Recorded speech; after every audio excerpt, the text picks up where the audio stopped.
Então, boa noite para vocês.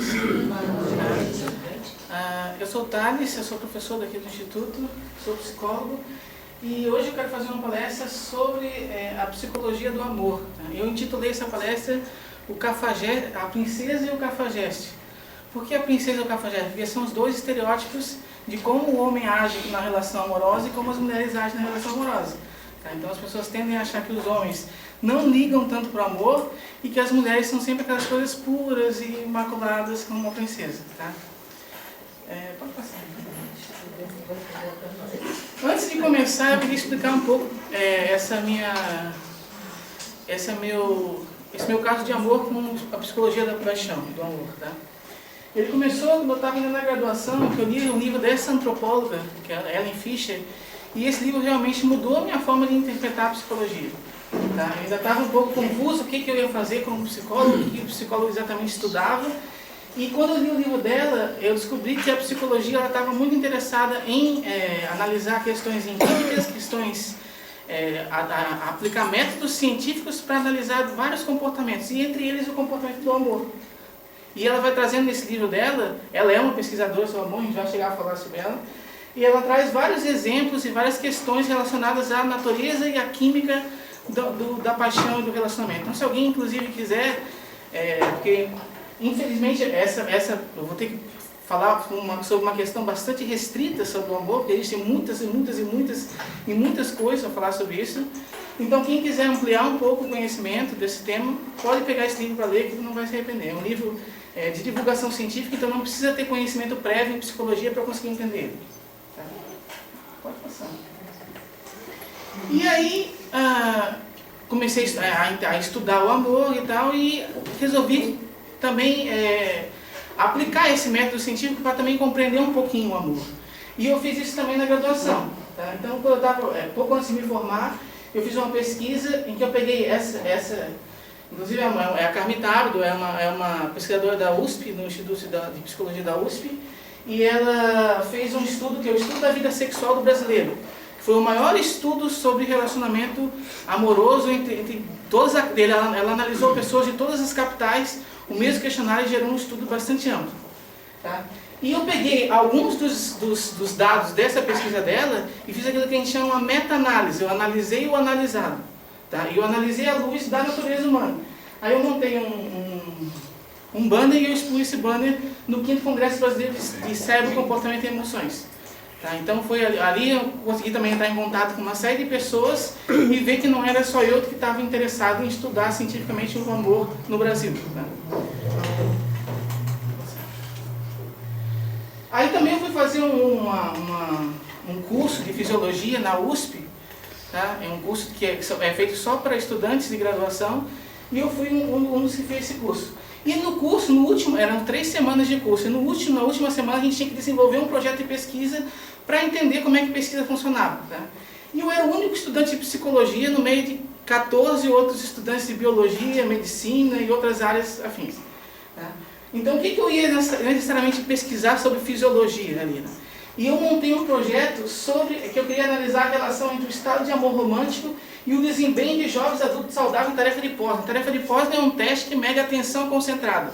Então, eu queria saber se as pessoas que são apaixonadas, elas têm uma melhor ou uma pior atenção concentrada.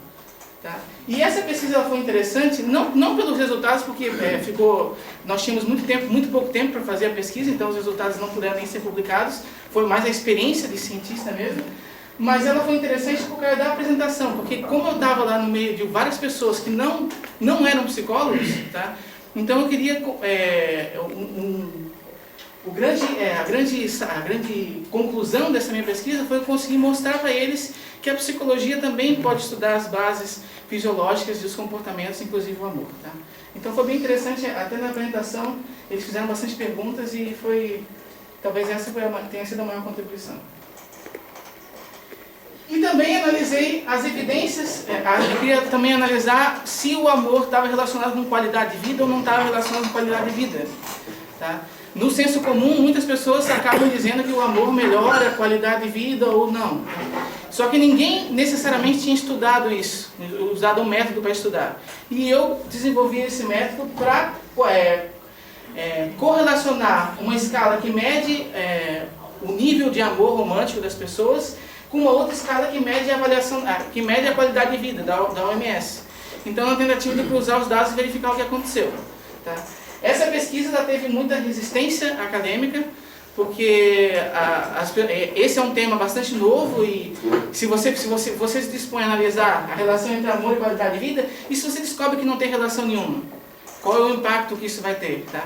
Então, eu tive uma série de impedimentos e, enfim, acabou que essa pesquisa não teve muitos sujeitos.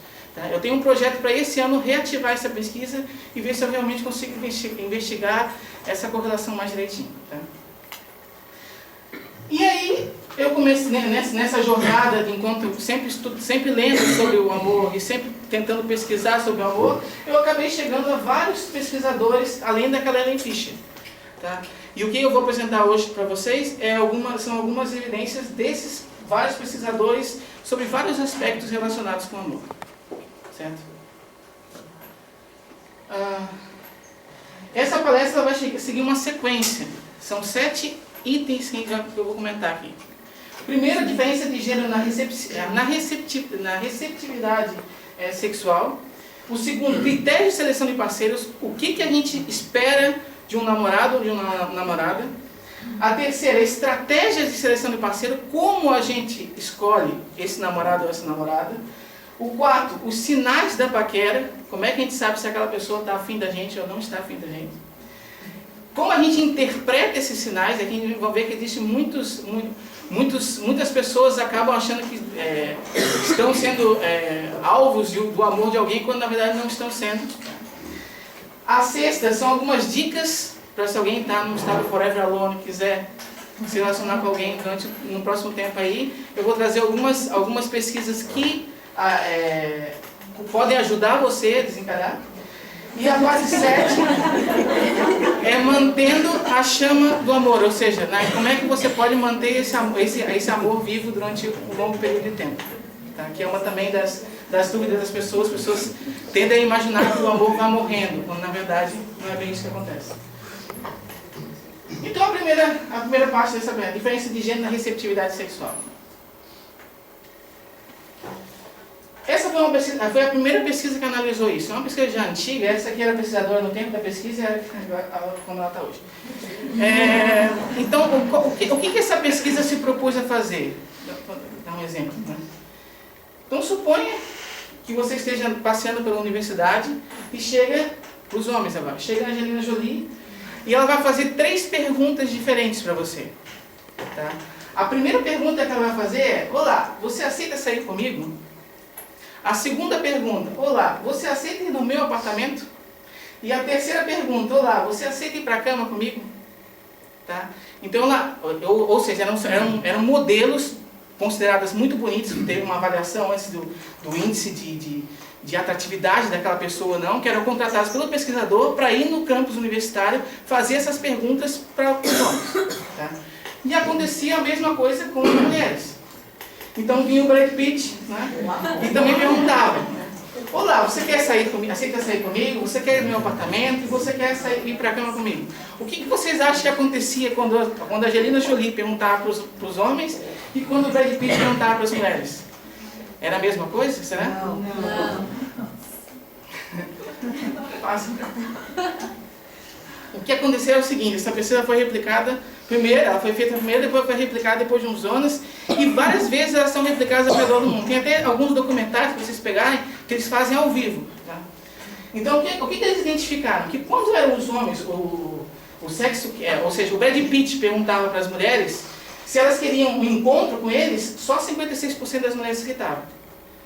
Se ela perguntava para elas se elas queriam ir para o apartamento deles, só 6% das mulheres aceitavam. E se ele perguntava se elas queriam ir para a cama com ele, só 0% das mulheres aceitavam. Nenhuma das mulheres aceitava um tipo de proposta desse sem conhecer a pessoa, só pelo nível da atividade. Eram pessoas desconhecidas. Tá? Agora, quando aconteceu o contrário, quando eram as mulheres que perguntavam para os homens. Tá? Nossa! Se queriam um encontro com ele, 50% dos homens diziam que sim. Tá? Se queria ir para o apartamento, 69% diziam que sim. E se queria ir para a cama, 75% diziam que sim. Ou seja, os homens eles vão crescendo conforme o negócio vai. Vai esquentando. Vai esquentando. Aqui, depois da nova replicação, teve o mesmo resultado, só que aqui nenhuma mulher nem quis ir para o apartamento e nem quis ir para a cama. E aqui os homens também eram de 50, 69, 69. Então, o que isso demonstra? Isso demonstra que as mulheres, elas não aceitam determinados pedidos indecentes de pessoas que elas não conhecem. Em comparação, os homens, eles já estão prontos, já estão com o pé lá, já para aceitar. Tá? Então tem aquela cantada muito ruim, que é assim, desculpe, não nos conhecemos de algum lugar? Aí a mulher diz, claro, é por isso que eu não estou mais lá. Então essa não vale isso aqui, porque esse tipo de abordagem não está de acordo com a forma como o amor funciona nas pessoas. A gente já vai ver por quê. Porque aqui cai o machismo. Tá? Olha como a ciência é uma coisa bonita. Né? Por quê? Porque a ciência mostrou que não são os homens que selecionam as mulheres. Não são os homens que selecionam as namoradas. São as namoradas que selecionam os namorados. Tá? Quem domina, quem estabelece quem que vai relacionar com quem é a mulher, não é o homem. Tá? Por que é a mulher e não é o homem? Entra um pouco de teoria. Tá? Essa é uma das teorias mais fortes em antropologia, em biologia, em psicologia. Chama-se teoria do investimento parental. O que a teoria do investimento parental vai dizer? Tá? Quanto que o homem investe nos filhos e quanto que a mulher investe nos filhos? Quem investe mais, o homem ou a mulher, na criação das crianças? Vamos pensar numa relação sexual causal. Tá? Aconteceu e aquela mulher teve o filho. Os homens, eles têm sempre a possibilidade de sumir, desaparecer na face da terra. Tá? Por quê? Porque o investimento masculino mais básico é só o espermatozoide. Então o homem produz milhares de espermatozoides para cada ejaculação, um deles fecundou, pronto, já está feito o serviço dele, ele pode subir no mundo. As mulheres não. Qual o investimento da mulher numa relação, se ela tiver um filho? Primeiro já começa com o óvulo. O óvulo é uma célula despende muito mais energia do que o espermatozoide. Tá? Que é uma célula bem maior. Outra coisa, ela vai ter uma gestação de 9 meses. Nessa gestação de 9 meses, ela não vai poder engravidar. Tá? A mulher não é igual o cachorrinho. O cachorrinho ele pode ter filho de vários cachorros diferentes. A mulher não. A mulher ela tem um filho de uma só e vai esperar aquela gestação inteira sem poder ter filho de mais nenhuma outra pessoa. Então ela fica 9 meses num período de infertilidade. E ainda tem o depois, que é a lactação. Ou seja, ela vai ter que amamentar aquela criança. Tá? Fora que durante a gestação ocorre uma guerra interna entre mãe e bebê. A gente gosta de pensar que a gestação é uma coisa bonita, mas é uma guerra. Tá? Inclusive, muitas mães desenvolvem diabetes, desenvolvem hipertensão. Tudo isso porque o bebê manda um monte de substância para que ela aumente o nível de glicose na corrente sanguínea porque ele quer ser alimentado. Ele está vendo no caminho. Tá? Então, o que acontece? Então, a gravidez tem muito mais... É muito mais perniciosa. As mulheres elas investem muito mais se deu certo uma relação sexual. Então, se elas investem muito mais, elas têm que escolher aquele parceiro que vai ser mais adequado para sustentar o período de gestação e ajudar na criação depois. Porque senão ela escolhe um cafajeste que vai embora depois da primeira noite. Tá? Então, essa é a principal razão pela qual as mulheres têm essa proteção contra essas investidas no vazio. Tá? Pode passar. Então, para vocês terem uma ideia, tá? Foi analisado historicamente, né, qual a mulher que mais teve filho documentado na história. E foi uma russa, Madame Vasilev. Tá?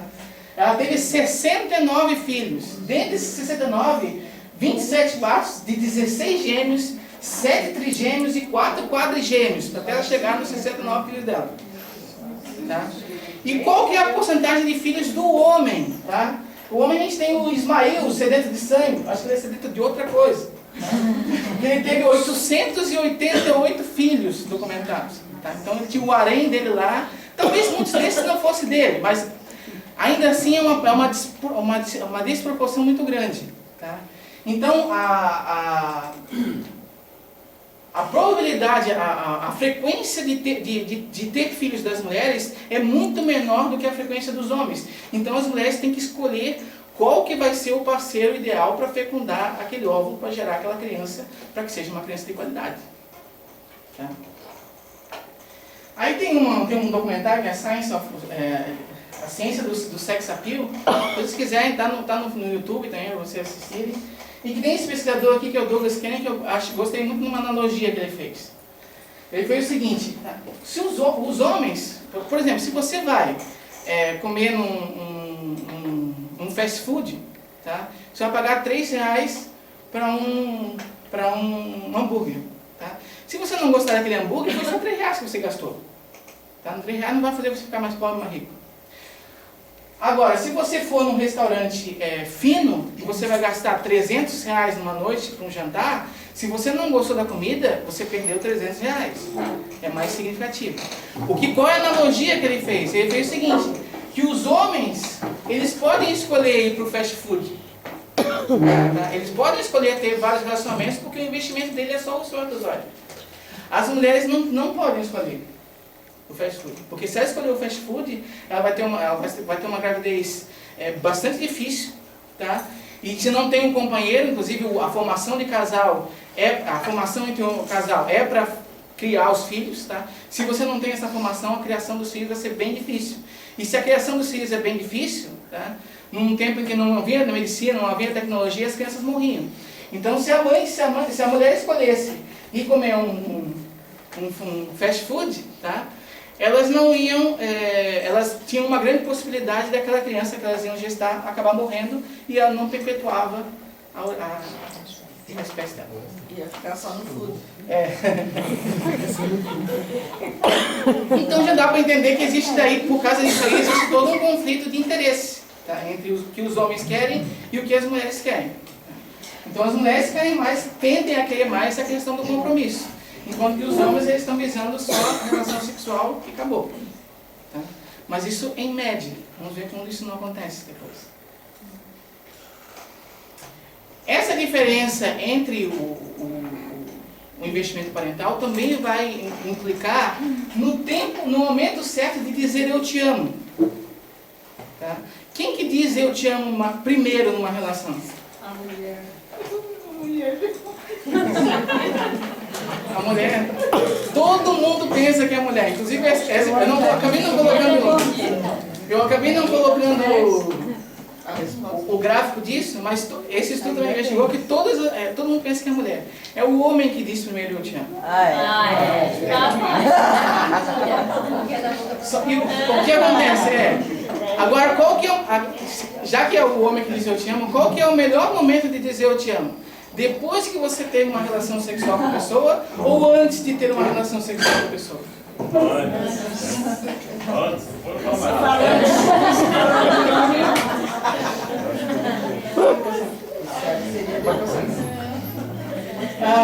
O que eles avaliaram é o seguinte, a felicidade. Eles avaliaram a felicidade da pessoa ao ouvir a outra pessoa dizer eu te amo antes e depois de uma relação sexual. E eles viram o seguinte, as mulheres ficam muito mais felizes em ouvir eu te amo depois da relação sexual. Por que elas ficam mais felizes com isso? Tá? Porque depois de uma relação sexual, se o homem ainda diz que ama ela, é porque ele realmente está implicado com aquela relação ali. Tá? Então as mulheres tendem a ficar mais felizes com ela. Ela conseguiu achar uma pessoa, garimpar uma pessoa no meio. Em comparação aos homens, os homens tendem a gostar mais quando as mulheres dizem que amam eles antes da relação sexual. Porque os homens tendem a interpretar o eu te amo com vamos fazer sexo. Então se ela já disse antes, então não precisa nem pressionar nada, já vai direto e acabou. Tá? Então, apesar de que esse nível de felicidade ele não difere tanto entre antes e depois para os homens, mas para as mulheres sim. As mulheres ficam muito mais felizes se elas recebem a declaração de amor depois de uma relação sexual. Tá? E elas também... Pode passar mais um? E elas também tendem a analisar essa declaração como mais honesta se o homem faz depois do que antes. Porque se ele faz antes, ela interpreta aquilo como também se ele está tentando comprar ela, comprar o amor dela. Tá? Então agora que a gente já viu, existe uma diferença na receptividade para uma relação sexual, a gente vai ver agora os critérios de seleção de parceiros. O que o homem gosta nas mulheres e o que as mulheres gostam nos homens. Tá? Esse aqui foi o primeiro estudo que fez isso, esse cara aqui, David Buss, tá? Ele fez esse estudo em 37 culturas, porque existia uma grande corrente na academia que dizia que os relacionamentos humanos eram frutos da cultura em que você estava inserido. Então não havia uma universalidade dos padrões de relação de parceiros. E por isso que ele foi investigar isso em 37 culturas diferentes. Cultura pré-letrada, que não tinha o menor contato com o Ocidente, ou seja, culturas que não poderiam ter aprendido como se relacionar pela televisão, por exemplo, tá? Que era uma vertente na época. E quais são as duas principais conclusões que esse estudo chegou? Né? Que quando os homens vão selecionar uma mulher, eles tendem a selecionar mulheres que sejam mais jovens e mais bonitas. A gente já vai ver por que isso acontece. Enquanto que as mulheres, elas tendem a preferir homens mais velhos e que tenham mais recursos, mais status. Tá? Se vocês forem analisar os casais que vocês conhecem, geralmente a mulher é mais nova do que o homem. É muito, muito difícil você encontrar o contrário, ou encontrar a mesma idades semelhantes, iguais. Tá? Geralmente você vai ver que as mulheres têm menos idade do que os homens. E aqui eu coloquei outros, e tem dezenas de estudos que já replicaram isso em 48 nações, em 52 nações, 6 continentes e 13 ilhas, com os 18 membros da Associação Internacional por Descrição do Romance, enfim.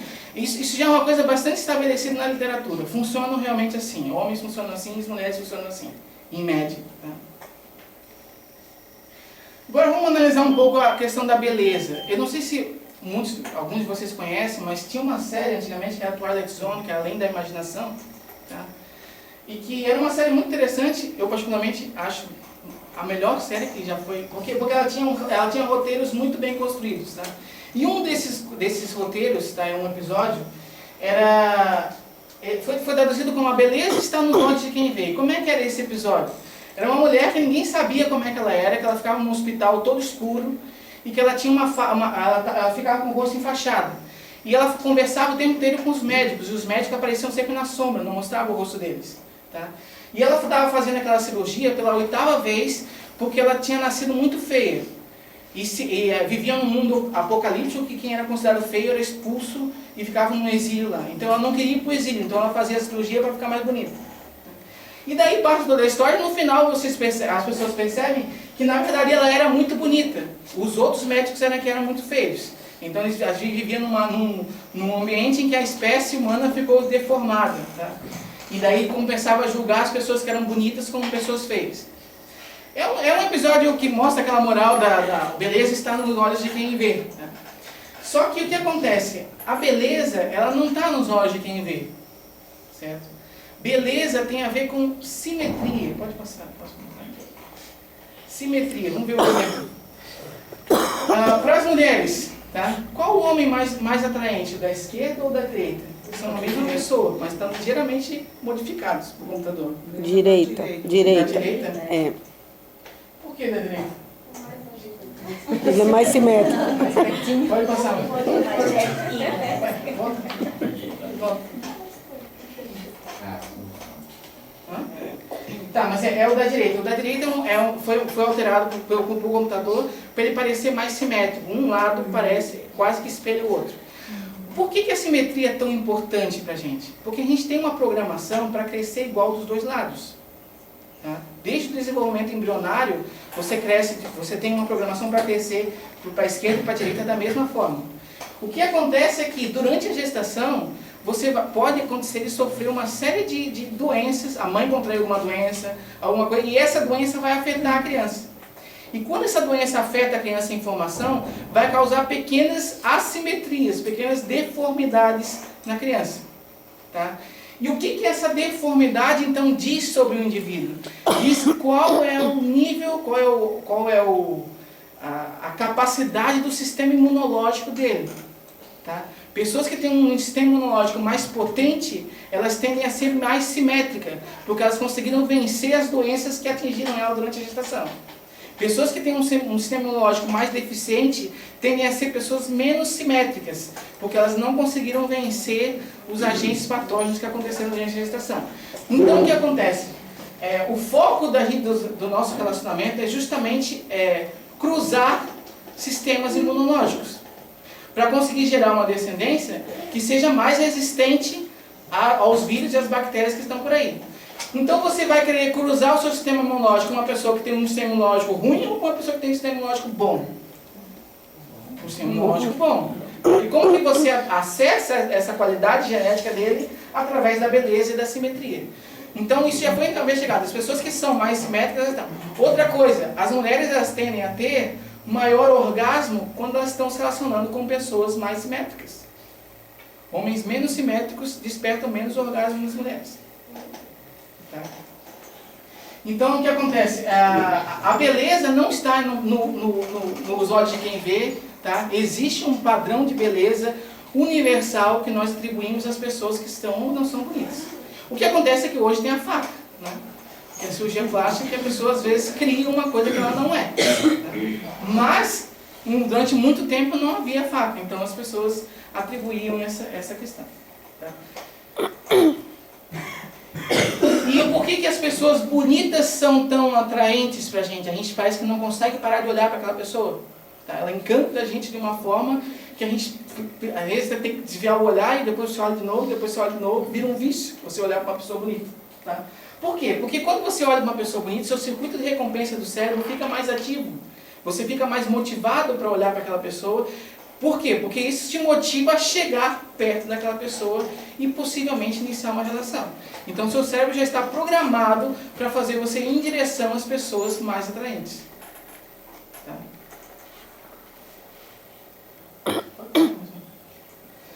Agora essa outra investigação aqui. Tá? São a mesma mulher e o mesmo homem. Para os homens, qual que é a mulher mais bonita? De baixo.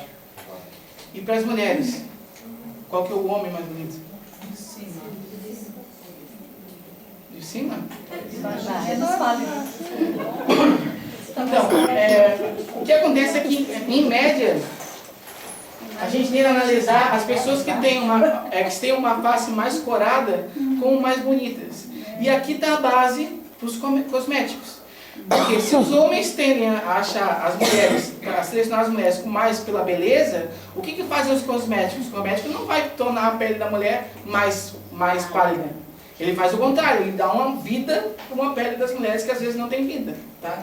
Então, por isso que elas se maqueiam na tentativa de enganar os homens, mostrando que elas são pessoas mais curadas. Tá? Porque esse é um critério também de seleção de parceiros da gente. Tá?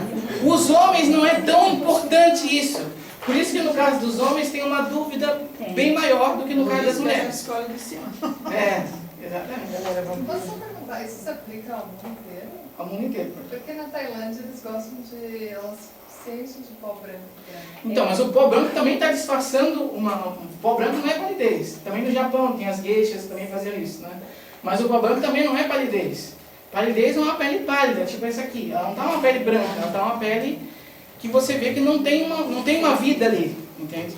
E o pó branco, você, dentro daquela gordura, já está estabelecido que as pessoas vão se pintar daquela forma. Então as pessoas têm que selecionar aquilo ali. Agora essa outra investigação aqui. Qual da esquerda ou da direita é mais bonito para as mulheres? Da direita. Da direita é mais bonito? Vocês invalidaram a pesquisa. Por quê? O que acontece? As mulheres elas tendem a achar o da esquerda mais bonito. Por que o da esquerda é mais bonito? Porque isso aqui é o mesmo homem antes e depois da privação de sono. Tá? Então este homem aqui, ele está privado de sono, ele está com uma expressão mais cansada. Inclusive o rosto fica mais inchado por isso aí. E as pessoas elas tendem a fazer uma relação entre saúde e beleza. Tá? Então, se aquele homem está aparentando estar menos saudável, tá? ele é considerado menos atraente pelas mulheres. Mas aqui, vocês se vai lá. Tá bom. Seu padrão está mudando. Vai eu ver o número aqui, Qual das 3 silhuetas são mais atraentes para os homens? A direita. Terceira. Quem acha que é essa aqui? Não. Essa aqui? Não. Essa aqui? É. Tá, o que acontece? Tá? Isso aqui também é uma coisa bastante estudada que chama-se proporção cintura-quadril, tá, nas mulheres. Quando essa proporção cintura e quadril está maior do que 7, as mulheres são consideradas menos atraentes. Por quê? Porque uma proporção cintura e quadril maior do que 7 está associada com um maior risco de aborto espontâneo. Tá? Uma proporção de 0,7 é a proporção considerada perfeita. Tá? As grandes Miss Universos que tiveram, tem até um estudo que fez isso dos anos 90 até os anos 2000, todas elas tinham uma proporção de 0,71 ou 0,69. Nunca modificava dessa média. Tá? O que acontece é que essa proporção aqui não existe na natureza. Tá? 0,5 não existe, seria insustentável. O que acontece é que tem pessoas hoje em dia que tiram costela para parecer que tem mais cintura. Mas na natureza, normalmente, essa proporção não existe. Só que os homens, eles tendem a exagerar o padrão. Então, quanto mais fino seja, tá, mais atraente será. Só que o ideal mesmo, da silhueta ideal, seria o 0,7. E já foi analisado também com ressonância magnética. Então, os homens entraram naquela máquina e registraram a atividade cerebral deles, enquanto eles viam várias silhuetas de mulheres diferentes. E eles viram que o sistema de recompensa, aquele mesmo que ativa lá quando você vê uma pessoa bonita, fica muito mais ativo quando os homens veem a proporção 0,7. Tá? Então os homens também têm essa proporção, analisar essa cintura e aí ir em direção dessa cintura considerada mais perfeita. E isso é tão arraigado na natureza humana que eles investigaram que mesmo pessoas nascidas cegas, mesmo homens nascidos cegos, que nunca viram uma mulher, quando eles sentem uma forma, eles tendem a sentir aquela forma 0,7 como sendo mais atraente. Tá? Uma outra estratégia que as pessoas têm, um outro critério de seleção de parceiro que as pessoas adotam é o risco, o comportamento de risco. Tá? Se vocês forem pegar tem um programa na Discovery, eu acho que passa, que são as piores profissões do mundo. Que os homens que vão caçar aqueles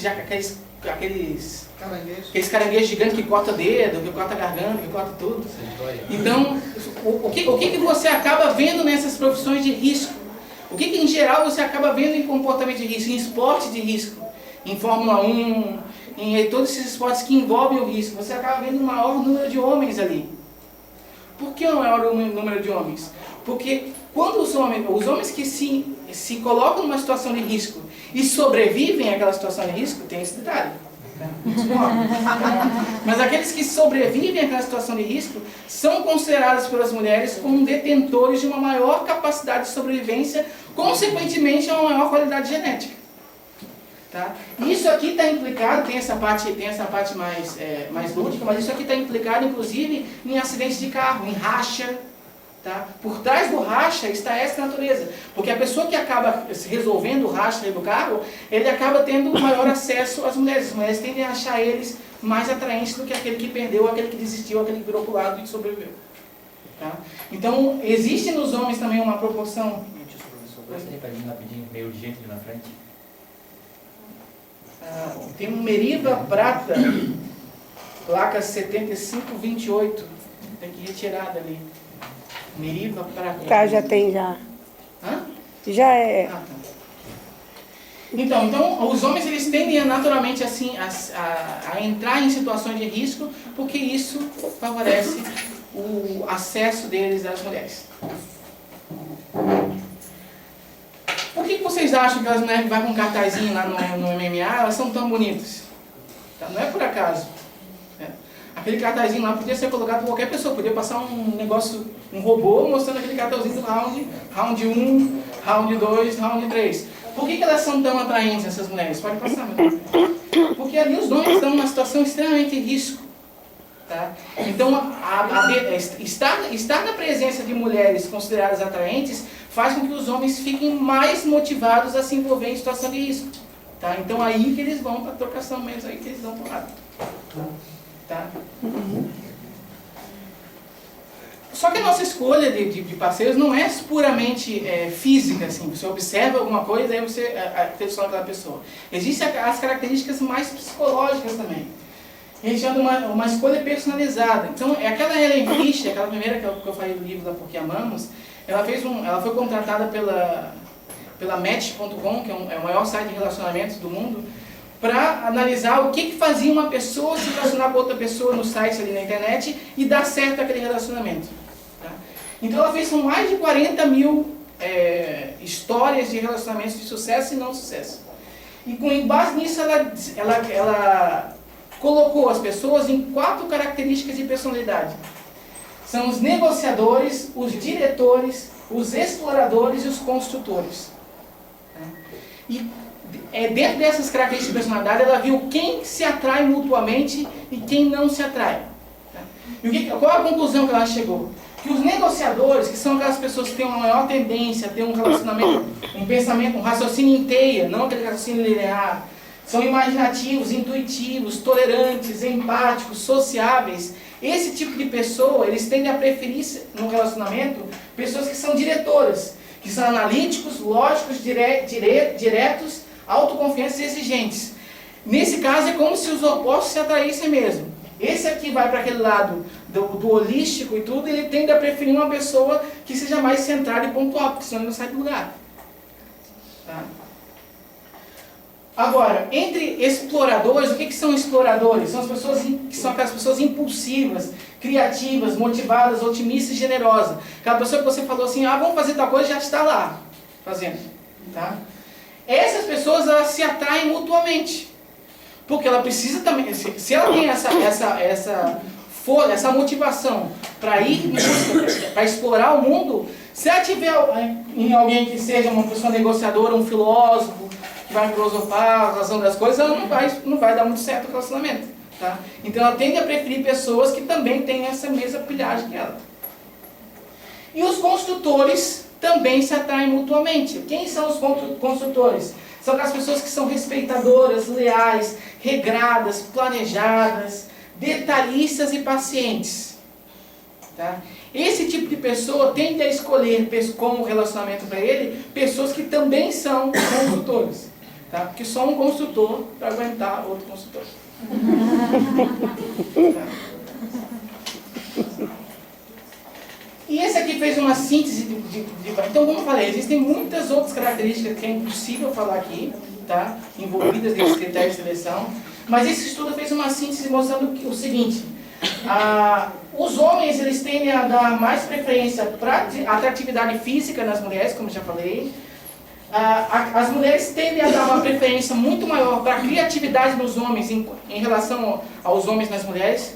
Então as mulheres gostam de homens criativos, mas os homens, a criatividade não pode ser que tenha. Se for bonita, não precisa ter criatividade. E a personalidade, essa capacidade de se relacionar com as pessoas, ambos os sexos tendem a preferir mais ou menos da mesma forma. Tá? E por último, o nível social. Tá?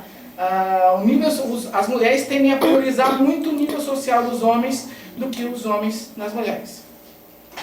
Inclusive, se vocês forem analisar também, da mesma forma como as mulheres, nos casais que vocês conhecem, os homens são mais velhos e as mulheres mais novas, vocês também vão ver que os homens geralmente são pessoas mais bem-sucedidas antes do relacionamento e as mulheres eram menos bem-sucedidas. Tá? Então, as mulheres tendem a escolher homens... As mulheres só são bonitas. Então as mulheres tendem a escolher os homens mais em função desse status e tal, e essa capacidade de prover recursos, tá? Que essa é a função do homem, prover recursos. E as mulheres e os homens tendem a preferir essa capacidade, essa característica mais de beleza. Tá? Agora a terceira parte dessa apresentação. Então a gente já viu os critérios principais, agora vamos saber como as pessoas geralmente usam, como as pessoas usam esses critérios. Tá? Tem duas estratégias que a gente usa para selecionar parceiros. A primeira é a que a gente chama de estratégia restrita. É aquela pessoa que visa casar. ela quer casar. Tá? E tem a estratégia irrestrita, ele quer namorar. Tá? Quer ficar com vários tipos de pessoas. Então, os homens eles têm uma maior tendência a escolher a estratégia irrestrita, que é aquela estratégia que visa relacionamentos de curto prazo, não mais do que um mês. Acabou? Tá? Passa outra. E as mulheres, elas tendem a escolher essa estratégia mais restrita, que é aquela que realmente um homem quer um homem para casar. Tá? E quer parecer uma mulher para atrair um homem para casar. Isso aqui foi interessante, essa imaginação, porque é extremamente simples. Tá? Como é que eram feitos isso aí? As pessoas foram homens e mulheres. Tá? E eles eram apresentados a essa imagem aqui, que é um quadrado rosa referente ao tronco e um quadrado rosa referente ao rosto. E nos homens é a mesma coisa, nas mulheres é a mesma coisa. Tá? Só que as mulheres iam aparecer um homem e o homem e a mulher. Então aqui no caso só está o exemplo dos sujeitos masculinos. O que o pesquisador falava para as pessoas fazerem? Ó, você tem uma caixa que cobre o corpo e você tem uma caixa que cobre o rosto. Você vai escolher, se você quer se relacionar, imagina que você está numa relação está querendo uma relação de curto prazo. O que você vai descobrir do indivíduo? A cabeça ou o corpo dele? Aí tem a outra situação. Imagina que você esteja querendo uma relação de longo prazo. O que você vai descobrir do indivíduo? A cabeça ou o corpo? Só pode ter uma coisa. Tá? E o que eles investigaram? Certo? Que os homens eles tendem a preferir mais para relacionamento de curto prazo descobrir o corpo das mulheres. Tá? Porque o corpo o corpo transmite mais, informa mais sobre a fertilidade daquela mulher, sobre a possível fertilidade daquela mulher. Enquanto quando eles estão querendo uma relação para longo prazo, eles descobrem a cabeça. Tá? Nas mulheres essa diferença não aconteceu, certo? Então isso é uma característica mais relacionada com os homens. Certo? Então os homens, primeiro eles tendem a preferir o corpo das mulheres, depois a cabeça. E as mulheres agora também, o que elas preferem inicialmente e o que elas preferem depois? Qual desses homens é o homem mais atraente se você está querendo um caso curto? Ninguém vai responder. Tá. O que acontece é o seguinte, as mulheres elas tendem a preferir nos homens para relacionamento de curto prazo, aqueles que têm uma pupila mais dilatada do que aqueles que não têm. Então esse aqui, apesar da foto ser preta e branca, mas a pupila é sempre preta. Então esse indivíduo aqui é um indivíduo que dá uma pupila bem mais dilatada do que esse aqui. Por que a pupila dilatada é tão importante? Porque a pupila dilatada está relacionada com um impulso. E entre esses impulsos está o impulso sexual. Se uma mulher quer um relacionamento de curto prazo, ela só quer realmente homens que tenham esse impulso sexual. Então ela vai selecionar as pessoas com base na pupila dilatada ou na pupila não dilatada. Tá? E tem uma outra estratégia que é mais usada pelos homens aí, que a gente chama de Mate Signaling System. O que é isso? Tem a tirinha aqui, né? Então ele está num bar, lá de solteiros, aí ele digita no celular dele, para o celular dele dizer para a mulher, né? Que o seu saldo disponível na conta corrente é de R$ 36.272,39. E daí a mulher fica apaixonada por ele. Por que isso? O que é esse Mate Signaling? Posso passar mais um? O que é esse Mate? É o seguinte, os homens que estão envolvidos numa estratégia, eles só querem ficar com várias mulheres, eles tendem a se envolver em gastar muito dinheiro e mostrar muitas vezes aquilo que ele não tem.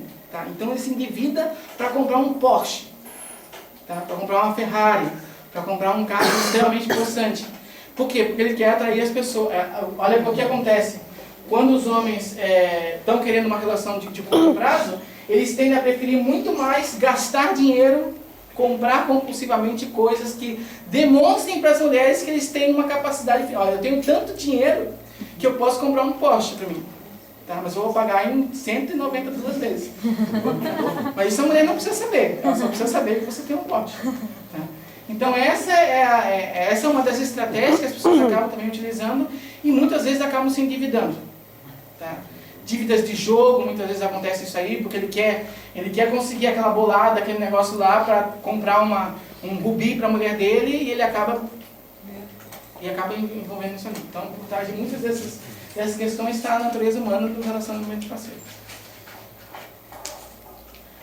A quarta parte agora, tá?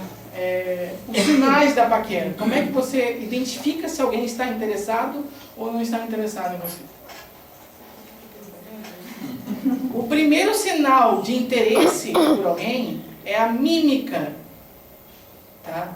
As pessoas que quando elas estão interessadas umas pelas outras, isso acontece na amizade também. A gente já vai ver a diferença entre amizade e amor. Tá? Mas o que acontece? Quando você tem um interesse por alguém, você mimetiza o comportamento daquela pessoa. Tá? Então se aquela pessoa ia fazer determinado comportamento, determinado movimento, você já tinha feito aquele movimento antes dela. Você já começa a prever o que aquela pessoa vai agir. Você entra numa sintonia com aquela pessoa. Certo? Quando você entra em sintonia com aquele indivíduo, é um dos principais sinais de que você está... Por que a dança é tão importante para formar ou desfazer casais? Tá? Porque a dança tem que ter sincronia, tem que ter mimetismo ali. Se não tem aquela sincronia, aquele mimetismo ali, uma dança pode tanto iniciar um grande amor, quanto acabar com um grande amor. Porque a pessoa realmente não está em sintonia com você. Tá?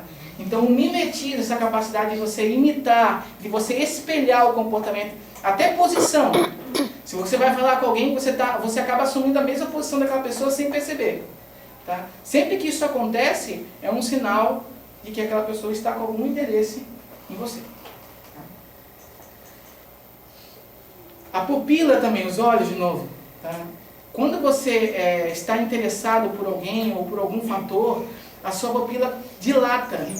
Tá? É como se você quisesse absorver mais informação. Não é essa a explicação, tá? Mas é como se você quisesse absorver mais informação sobre aquele indivíduo. Então você dilata a pupila. E o que acontece quando você dilata a pupila? Quem está dormindo, acordou, vai ligar a luz do banheiro e fica... Por que você fica assim? Porque quando você estava dormindo, a sua pupila contraiu. Porque não tinha muita luz ali.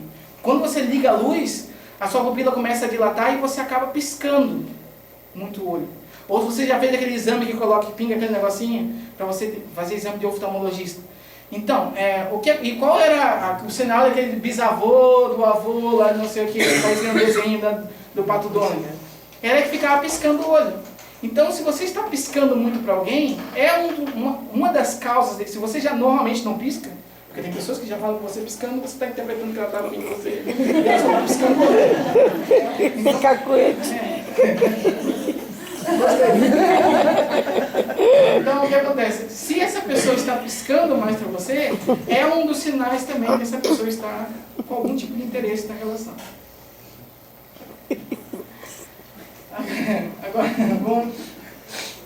Agora como os homens, tá? Se são as mulheres que selecionam os homens, com base em que comportamento dos homens, num bar de solteiro, as mulheres tendem a selecionar eles. Tá? Quais são as pistas não verbais dos homens que fazem com que as mulheres tendem a selecionar? Primeiro, toques intrasexuais recíprocos. O que é toque intrasexual recíproco? É quando um homem e outro homem de alguma forma se tocam. Como? Apertando a mão, dando um abraço, enfim. Tá? Toques intrasexuais não recíprocos. É aquele que não tem a reciprocidade da outra pessoa. Então, é um homem que está num bar e ele toca nas pessoas. Oh, tudo bom com você? Ele toca e aquela pessoa não toca nele. Por quê? Porque quando o toque é um sinal, é um comportamento bastante invasivo. Tá? Então, quando você toca na outra pessoa e aquela pessoa não toca em você, é um sinal de dominação. Tá? Então, aquele indivíduo que está tocando em todo mundo, aquele é o macho alfa do bando. Tá? Então o que acontece? Quando os homens começam num bar a tocar em todo mundo, eles nem estão percebendo que isso está acontecendo. Tá? Só que é tudo filmado, depois verificado os sinais e depois confirmado com as mulheres. Outra coisa, maximização do espaço. É o homem que é expansivo, né? Fica expansivo num bar, numa coisa assim. Então ele quer mostrar que ele está dominando tudo aquilo ali. Né? Tá? Então esse é um comportamento também de interesse do homem. Redução das posições defensivas. Tá? Aqueles homens que ficam assim, braço cruzado, cruza a perna, fica mais inclinado. Esses assim não vão conseguir ninguém. Tá? Então os homens, aqueles homens que falam mais aberto e tal, esses têm uma maior possibilidade de chamar a atenção das mulheres. Observação constante do ambiente. Tá? Aquele que fica toda hora vendo o que está acontecendo lá. Então esse é também um sinal relevante. Aumento dos gestos ilustradores. O que são gestos ilustradores? São gestos que ilustram o discurso. Tá? Então tem pessoas que falam sem nenhum tipo de ilustrador. Só estão falando de você. Aí tem pessoas que vão ilustrando. Olha, eu falei, tinha muita gente lá, enfim, quando você faz gesto para ilustrar aquilo que você está falando, esses gestos são chamados de gestos ilustradores. Então, quando os homens aumentam esse ilustrador, eles também aumentam a atenção que as mulheres investem nele. Os italianos. Hã? Os italianos. E o último aqui é a automanipulação. Tá? Então eles passam a mão na cabeça, no cabelo, passam a mão no coisa, tá? Passam a mão, tá? Essa automanipulação é também um sinal que desperta nas mulheres o interesse pelos homens. Tá? Agora vamos ver o que acontece ao contrário. Tá? Como é que os homens veem nas mulheres se elas estão afim. Tá?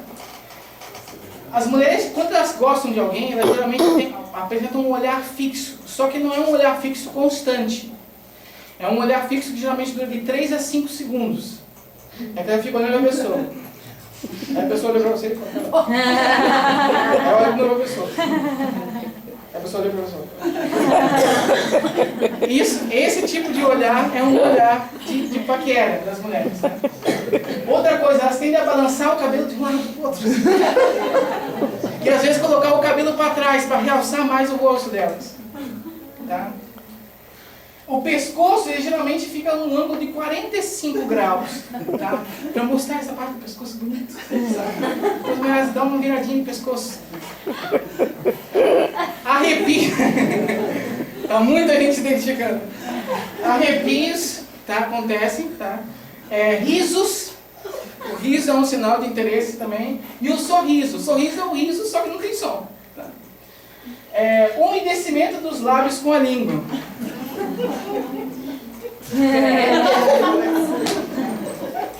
O realce dos seios projetando os ombros para trás. Manter as pernas abertas ao sentar.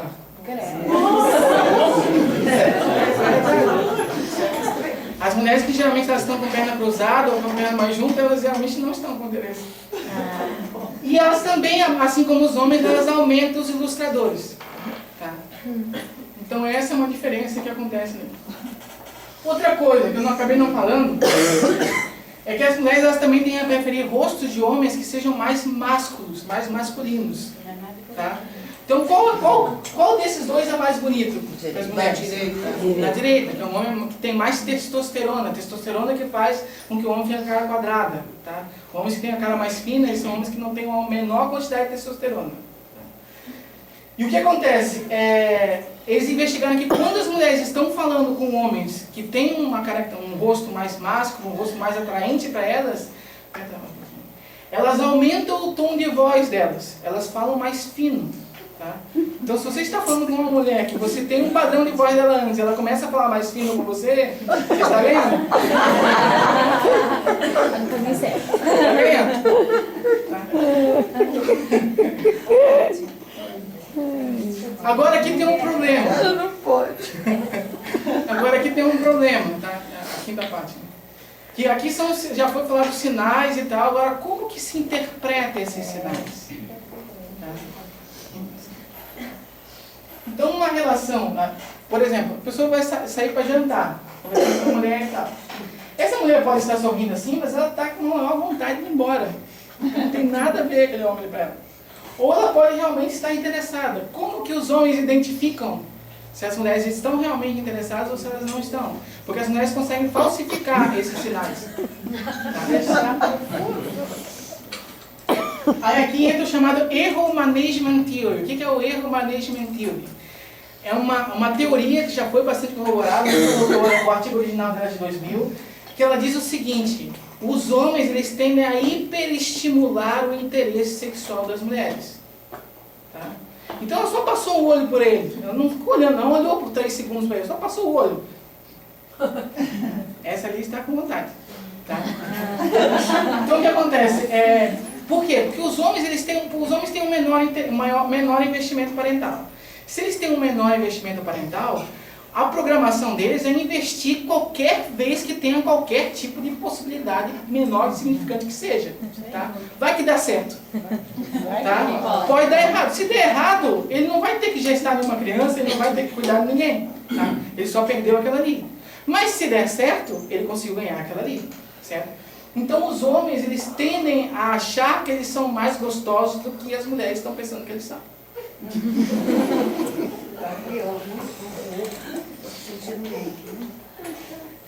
E tem uma outra questão que é isso aqui, que é o valor de mercado. Tá?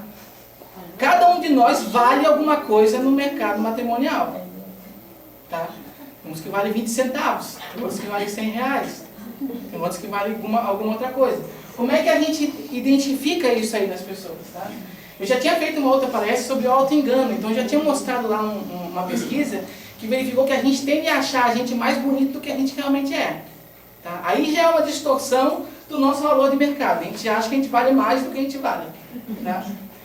Mas o que acontece? Geralmente as pessoas, intuitivamente, elas tendem a selecionar outras pessoas, namorados ou namoradas, que têm um valor de mercado parecido com delas.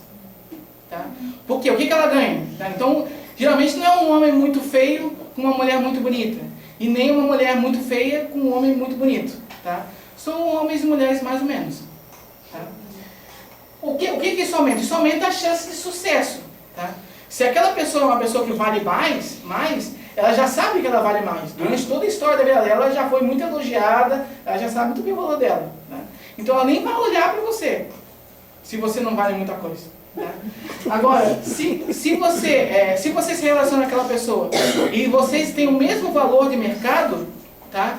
A possibilidade de dar certo é melhor. Então você aumenta a sua chance de sucesso e também você reduz a necessidade de ficar alerta para os gaviões. Porque o relacionamento muitas vezes não é a 2 só, é a 3, a 4, a 5, a 6, a 7, a outras pessoas que estão de olho naquela pessoa com quem você está relacionando. E você tem que manejar essas outras pessoas também. Tá? Então, o ciúme é muito maior quando o casal tem muita disparidade entre valor de mercado. Tá? Então, quando os homens são muito feios e estão com mulheres muito bonitas, eles tendem a ser muito mais ciumentos do que o contrário. Só que os homens geralmente não calculam muito bem esse valor. Tá? Então eles usam a estratégia do fanfarrão narcisista. Tá? Que é aquele que ele acha que ele é muito bonito, ele acha que todas as pessoas estão muito interessadas nele. Tá? E com base nesse achismo dele, ele acaba agindo. Às vezes dá certo, às vezes não dá certo. Tá? Aí tem a questão, né? É namoro ou é amizade? Tá? As mulheres, elas tendem a ter uma diferenciação melhor nisso aí. Elas sabem que aquela pessoa é um amigo delas e aquela pessoa é uma amiga delas. Enfim, elas sabem isso aí. Os homens já não sabem muito bem. Tá? Eles confundem muitas coisas. Tá? Então, quando você pergunta para os homens qual o interesse deles, o interesse sexual deles por amigas, eles geralmente tendem a colocar um interesse bem maior e eles acham que ela também tem um interesse muito grande por eles. Tá? Enquanto que as mulheres não. As mulheres elas geralmente não têm tanto interesse pelos amigos delas e elas também não acham que os amigos têm interesse deles. Tá? Então é difícil mesmo você diferenciar o que é namoro, o que é amizade muitas vezes. E o grande culpado disso é o homem que faz confusão. Tá? Na hora de fazer isso aí. E tem a miopia alcoólica que também acontece. O que é a miopia alcoólica? É quando você bebe demais, aí você começa a achar que tudo é muito colorido, tudo é muito bonito. Tá? E você acaba interpretando errado os sinais daquelas pessoas. Então aqui você observa o seguinte. Essa linha aqui é uma linha de pessoa que bebeu pouco, tá? Numa festa. E essa aqui é uma linha de pessoa que bebeu bastante. O que acontece com a pessoa que bebeu pouco? Ela vai até exagerar um pouquinho os sinais que a outra pessoa está mandando para ela. Só que a pessoa que bebeu bastante, ela já começa a exagerar muito os sinais. Tá? Então ela realmente, por isso que bêbado é muitas vezes inconveniente. Tá? Muitas vezes as mulheres acabam levando um tipo de cantadas de pessoas que já estão alcoolizadas. Porque ele está sentado lá atrás, mas ele já achou que ela olhou para ele e já achou que ele podia fazer determinada coisa. Tá? Então a bebida muda mesmo. Então se vocês querem, se vocês beberem, não paquerem pessoas. Tem sóbrias para depois, né?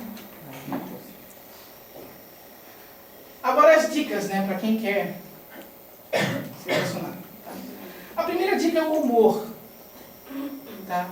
O que acontece? Quando você vai conversar com alguém do sexo oposto, principalmente, se você vai com uma conversa que não tem nenhum tipo de senso de humor, a outra pessoa tende a achar você muito menos atraente do que você realmente é. Se você inicia uma conversa com humor, com um senso de humor bastante afiado, tá? Você pode até ser uma pessoa muito feia, mas aquela pessoa acaba te achando uma pessoa muito bonita. Tá? Porque você é tão engraçado que isso acontece. Então o humor, tá?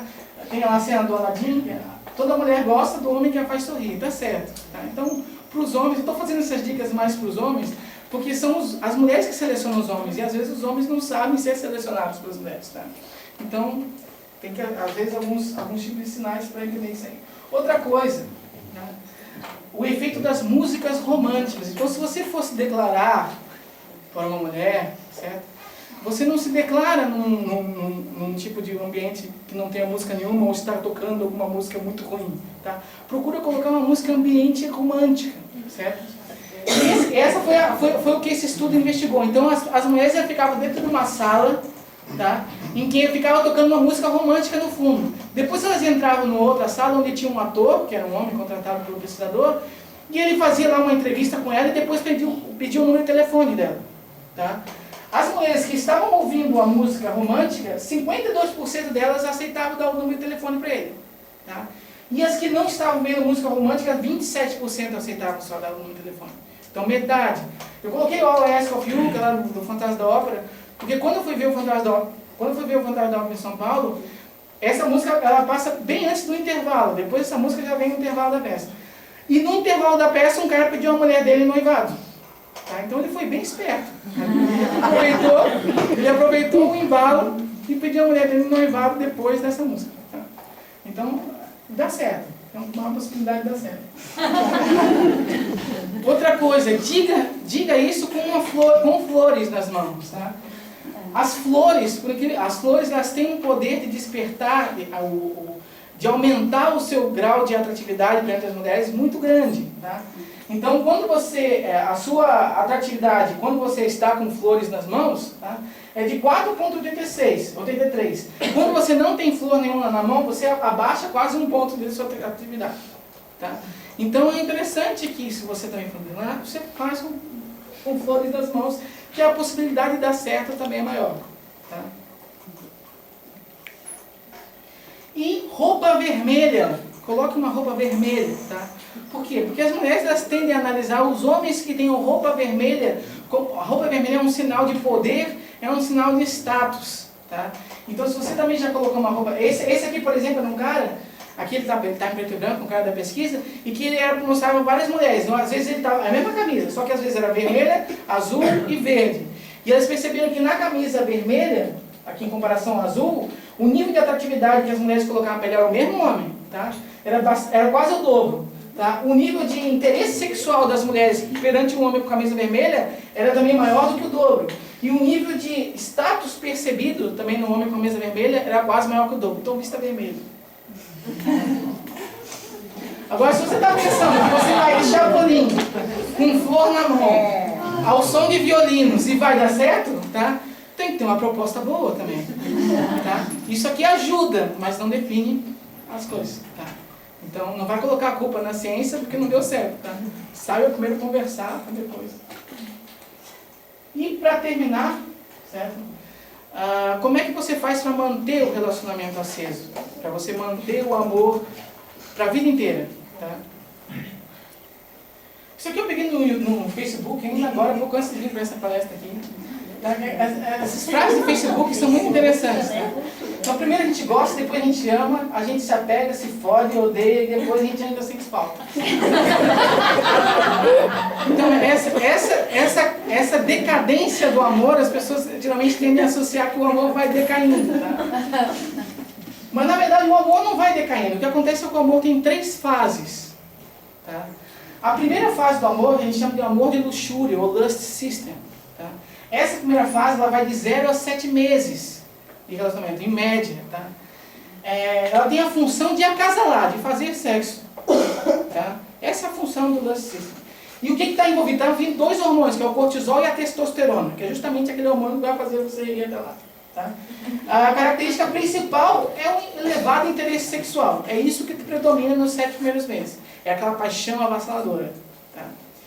Aí passa os 7 meses, tá? Aí ele entra no que a gente chama de amor romântico. O que é o amor romântico? O amor romântico vai de 7 a 18 meses. Tá? Qual é a função do amor romântico? É assim, você escolheu bem a pessoa, tá? Aquela pessoa realmente vale a pena para você passar a sua vida inteira com ela. Tá? Então, nesse período, você analisa muito, muito minuciosamente o seu parceiro ou a sua parceira. E o que faz você analisar muito isso aí? Sua serotonina baixa, dopamina e noradrenalina aumenta. Isso faz com que você tenha um pensamento obsessivo naquela pessoa. Essa aqui é aquela parte do amor chiclete que a pessoa tem. Tá? Aquela pessoa que liga várias por dia, ela cria uma dependência e uma obsessão pelaquela outra pessoa.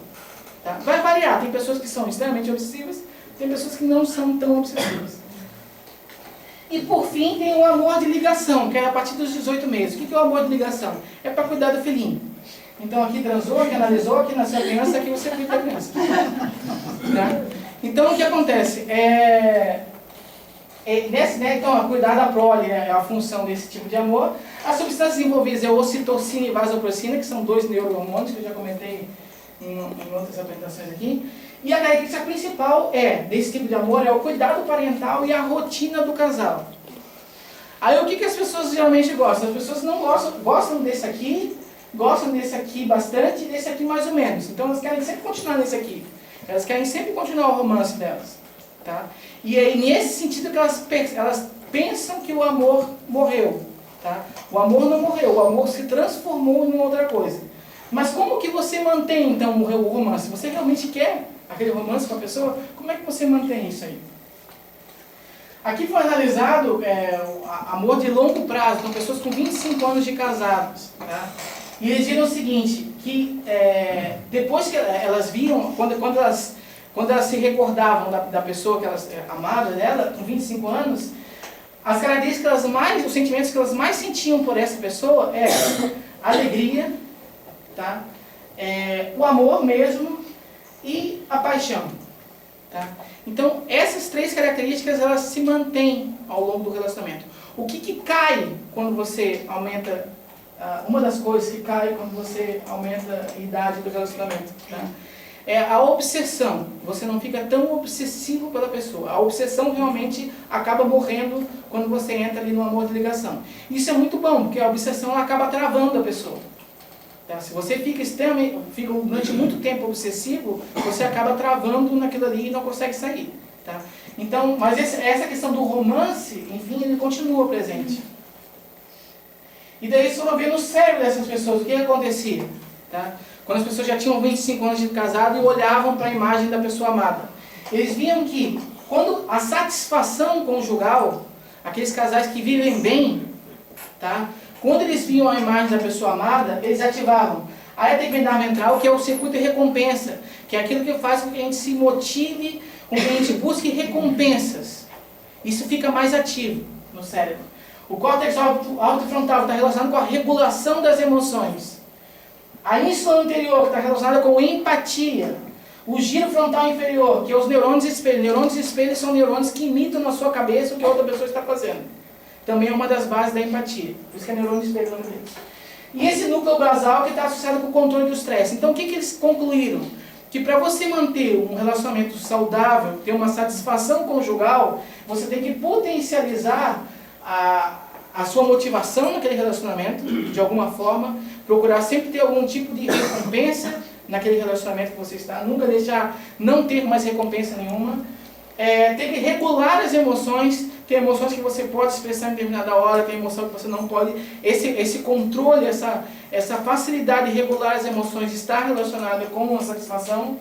A empatia, que é se colocar no lugar da outra pessoa e entender o que aquela pessoa está pensando ou sentindo, isso é muito importante também para a satisfação conjugal. E o controle do estresse. Então, você não pode, até pode se estressar, mas tem que resolver a situação do estresse. E o que eles viram? Que casais que têm pouca satisfação marital, eles ativam uma outra região que é associada com a depressão severa. Então, pessoas que realmente não têm um casamento feliz, elas tendem a cair em depressão por causa dessa ativação dessa área aqui. Tá? Então, tem que entender o seguinte, que o amor é um negócio. Tá? E como todo negócio, ele tem que ser gerenciado. Tá? As pessoas tendem a pensar que o amor acontece, o amor se faz por si só. E se faz por si só, e se faz por si só, e daqui a pouco não se faz mais. Tá? Então você tem que sempre estar pensando que o amor tem que ser manejado de alguma forma, tem que ser gerenciado de alguma forma. E aqui eu coloquei algumas, com base nessas investigações, algumas coisas que você pode fazer para evitar isso aí, né? Então não estruture rotinas fixas para o relacionamento. Tem uma outra investigação que disse que a diminuição do seu interesse romântico pela pessoa está associada com a ativação da mesma região relacionada com a diminuição do desejo por comer chocolate. Tá? Então, quando você fica saciado do chocolate, você ativa uma região do seu cérebro. Quando você fica saciado do seu amor, você ativa aquela região do seu cérebro que se você parar de comer chocolate, no caso, parar de se relacionar com aquela pessoa. Tá? Então, a ideia é você sempre tentar evitar ficar saciado com o seu relacionamento. Amor não deve ser saciado. Tá? Então, por isso que você tem que mudar bastante as coisas para você manter essa motivação. Outra coisa, não fuja do estresse no relacionamento, mas resolva. Por quê? Porque geralmente o estresse é bom, o estresse agudo, que é aquele estresse rápido e inicial, ele é muito bom. Ele faz a gente levantar da cama. O que acontece é o estresse crônico, que é muito ruim. Então, se você deixa passar o agudo, ele vai se transformando em crônico, aí começa a vir todos os problemas. Então, você não deve fugir da situação de estresse, tem que enfrentar a situação de estresse do relacionamento. Exercitar a empatia. É muito importante você entender o que aquela pessoa gosta de fazer, o que ela está pensando em fazer, quais são os projetos de vida dela para aquele momento, quais são aquelas coisas que são importantes para ele naquele momento. Porque daí você está ativando o seu circuito de empatia, que está relacionado com a satisfação marital. E estimule sempre a comédia, o bom humor no cotidiano. Porque, como eu falei lá, as pessoas, aquelas pessoas que continuam amando, são aquelas pessoas que continuam enxergando na outra pessoa o bom humor, a graça, a alegria nelas. Certo? Então, se você começa a enferrujar esse seu humor durante o relacionamento, não vale a pena. Então, o humor é sempre bom para você começar, para você manter e até o final. Certo? O humor tem uma série de benefícios para o ser humano. E eu queria concluir colocando o último parágrafo do livro da Helen Fisher, porque se eu comecei falando dela, eu queria terminar falando a última coisa que ela fala no livro, tá? Que ela diz o seguinte: a humanidade anda em círculos, em direção a padrões de romance e casamento que nossos antepassados expressavam 1 milhão de anos atrás. As paixões da infância, uma série de romances adolescentes, o casamento na casa dos 20 anos, às vezes outro caso de amor, ou casamento na meia-idade, e os romances nos anos dourados. O amor romântico está profundamente entremeado em nosso espírito humano. Se a humanidade sobreviver nesse planeta por mais de 1 milhão de anos, essa força primordial para o acasalamento ainda prevalecerá. Tá? Então o amor é realmente uma das bases mais fortes para qualquer tipo de relacionamento seu. E para encerrar mesmo, eu quero falar um poema que eu fui assistir naquele congresso que eu fui apresentar o trabalho. Eu assisti a palestra da Carmita Águido e ela terminou com esse poema, que eu achei bem interessante. Só volta um minuto. Que é o laço e o abraço. Esse poema ele é atribuído na internet a Mário Quintana, mas não é poema de Mário Quintana. Tá? É poema dessa mulher, Maria Beatriz Marinha dos Santos. Ela é uma psicóloga. Tá? Que ela escreveu esse poema. Diz o seguinte: meu Deus, como é engraçado, eu nunca tinha reparado como é curioso um laço. Uma fita dando voltas que se enrosca, mas não se embola. Dobra, redobra, circula e pronto. Está dado o laço. Assim como um abraço, coração com coração, tudo isso cercado com um braço. É assim que é o laço. Um abraço no presente, no cabelo, no vestido, em qualquer coisa onde eu o faço. E quando puxa uma ponta, o que acontece? Vai escorregando, devagarzinho, desmanchando, desfaz o abraço. E na fita, que curioso, não faltou nenhum pedaço. Ah, então é assim o amor, a amizade, tudo que é sentimento, como um pedaço de fita, enrosca, segura um pouquinho, mas pode se desfazer a qualquer hora, deixando livre as duas pontas do laço. É por isso que se diz laço afetivo, laço de amizade. E quando alguém briga, então se diz romperam os laços. E saem as duas partes igual pedaço de fita, sem perder nenhum pedaço. Assim o amor não prende, não escraviza, não aperta, não sufoca, porque quando vira um nó, já deixou de ser um laço. Quero agradecer agora a presença de vocês. Tá? Como eu falei, tinha muito mais coisa para falar sobre esse tema, mas impossível. E eu queria deixar o meu e-mail aqui, que é thales.coutinho@hotmail.com. Se alguém quiser alguma dúvida, alguma coisa, pode mandar um e-mail que eu respondo. Mas o meu blog é o Thales Viana Coutinho, tudo junto, Viana com 2N, blogspot.com.br, que essa palestra está sendo filmada e eu vou colocar lá, se vocês quiserem assistir novamente, tá? Para alguma coisa que ficou perdida por aí, certo? Muito obrigado por presença de vocês e uma boa noite. E se alguém tiver alguma pergunta...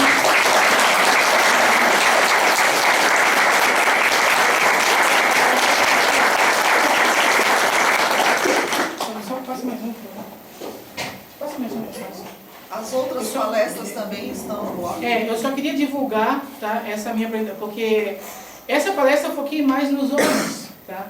Porque as mulheres elas vão mudar muito em função da fase do ciclo menstrual que elas estão. Tá?